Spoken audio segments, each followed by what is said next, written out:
Big boss ലൈവിൽ അപ്പൊ സാബുമോൻ എത്തിയിരിക്കുകയാണ്.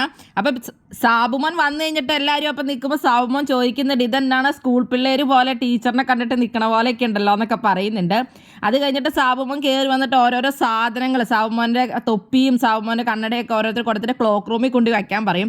അപ്പം മാനേജ്മെൻറ്റ് പറയും ഇവിടെ ക്ലോക്ക് റൂം ഇല്ല, ഞങ്ങൾക്ക് സ്റ്റോർ റൂം ഉള്ളൂ എന്നൊക്കെ പറയുന്നുണ്ട്.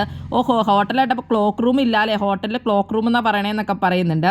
അത് കഴിഞ്ഞിട്ട് ഓരോരോ റൂമുകൾ കാണിച്ചു കൊടുക്കുവാണ്. ഓരോ റൂമും അവിടെ ഉള്ളവർ എന്താണ് ചെയ്യുന്നതെന്നൊക്കെ കാണിച്ചു കൊടുക്കും. അപ്പം അത് കഴിഞ്ഞിട്ട് സാബുമോൻ പറയുന്നുണ്ട്, ഓ എല്ലാവരും ഓരോരോ റോള് പിടിച്ച് നിൽക്കുവാണല്ലേ, ഇടയ്ക്കൊക്കെ റോളൊന്ന് വിടാമെന്ന് പറയും. അപ്പം ചേട്ടന് സുഖമാണോ എന്നൊക്കെ ചോദിക്കുന്നുണ്ട്. അപ്പം എല്ലാവരും ഹോട്ടൽ ടാസ്കിൻ്റെ ഇതായിട്ട് ആ ഒരു റോളിലാണ് നിൽക്കുന്നത്. അത് കഴിഞ്ഞിട്ട് പവർ റൂമിലേക്ക് കയറാൻ ചിലപ്പോൾ പവർ റൂമിലേക്ക് കയറാൻ പറ്റില്ലാതെ റെസ്ട്രിക്റ്റഡ് ഏരിയ എന്നൊക്കെ പറയും. അതിട്ട് സോറി എന്നൊക്കെ പറയും മറ്റേ പവർ റൂമാർ. ഓ സോറി ഒന്നും പറയണ്ട, തെറ്റ് ചെയ്താലേ സോറി പറയേണ്ട കാര്യമുള്ളൂ എന്നൊക്കെ സാബുമോൻ പറയുന്നുണ്ട്.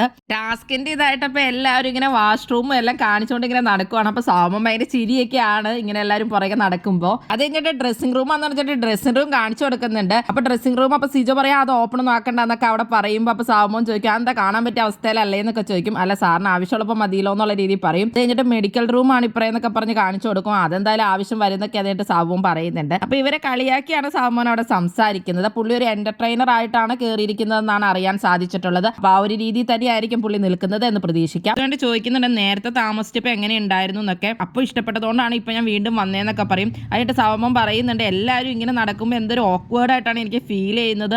എല്ലാവരും ഇങ്ങനെ ടാസ്കിൽ ബലം പിടിച്ച് സംസാരിക്കുന്നതുകൊണ്ട് പുള്ളിക്ക് ഭയങ്കര ബുദ്ധിമുട്ടാണ്. അപ്പോൾ പുള്ളി പറയുന്നുണ്ട് ഭയങ്കര ഫോർമലായി പോയി, ഇതിപ്പോൾ എനിക്ക് എന്ത് ചെയ്യണമെന്ന് അറിയില്ലെന്നൊക്കെ. നിങ്ങളൊന്നും മനുഷ്യരായിട്ട് സംസാരിക്കുന്നതൊക്കെയാണ് പുള്ളിയായിട്ട് അവരോട് പറയുന്നത്. ഇതൊക്കെയാണ് ലൈവിൽ നടക്കുന്നത്.